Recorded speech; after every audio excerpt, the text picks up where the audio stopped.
Bonjour. Pour la présentation de cet atelier consacré à la monarchie absolue et donc à la participation sous la monarchie absolue, nous allons aborder le premier thème qui est la justice. Donc je me borne ici à vous présenter le texte, puisqu'il y a un seul texte pour cette partie. Il y a plusieurs textes pour les autres parties, mais un seul pour cette partie. Je vais donc, pour présenter, commencer par quelque chose de polémique.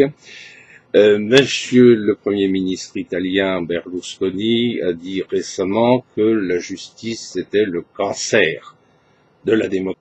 Alors, ce que nous allons nous demander, c'est finalement si c'est simplement le cancer de la démocratie, si c'est pas aussi le cancer de la monarchie absolue. Donc, est-ce que, et vous allez le voir dans ce texte de la séance de la flagellation de Louis XV, est-ce que le juge n'est pas la limite la plus importante à la monarchie absolue? Est-ce que c'est finalement pas l'un des seuls contre-pouvoirs qui fonctionne? Alors demandez-vous, c'est important, si la réaffirmation qui dans un sens peut paraître pathétique, la réaffirmation de l'unicité du pouvoir qui est issue des théories sur la souveraineté de Jean Bodin, cette réaffirmation, si elle n'est pas un peu irréelle face à ces magistrats qui arrivent à dicter leur volonté à des souverains qui sont Louis XV est certainement le monarque absolu le plus puissant avant Louis XIV.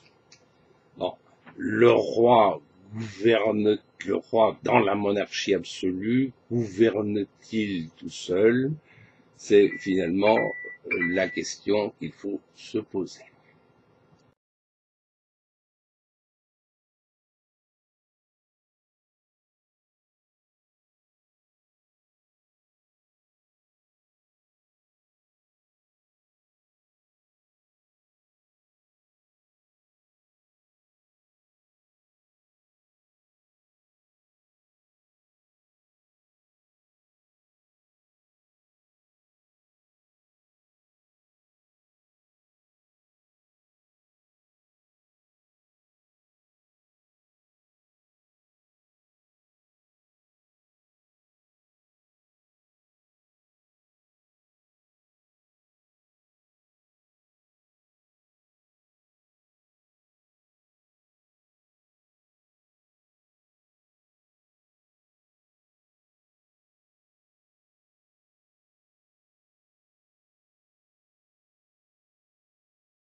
Alors, ce que nous allons nous demander, c'est finalement si c'est simplement le cancer de la démocratie, si c'est pas aussi le cancer de la monarchie absolue.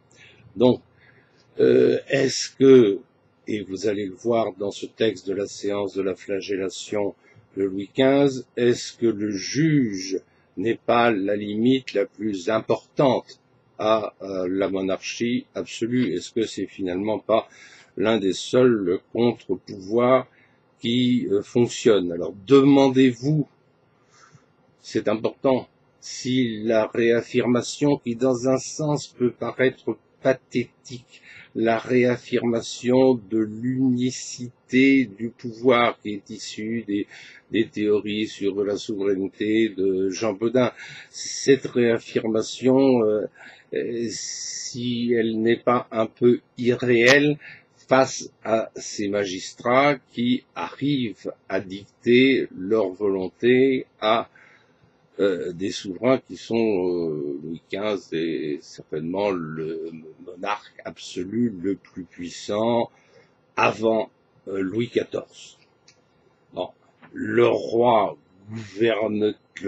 dans la monarchie absolue, gouverne-t-il tout seul? C'est finalement la question qu'il faut se poser.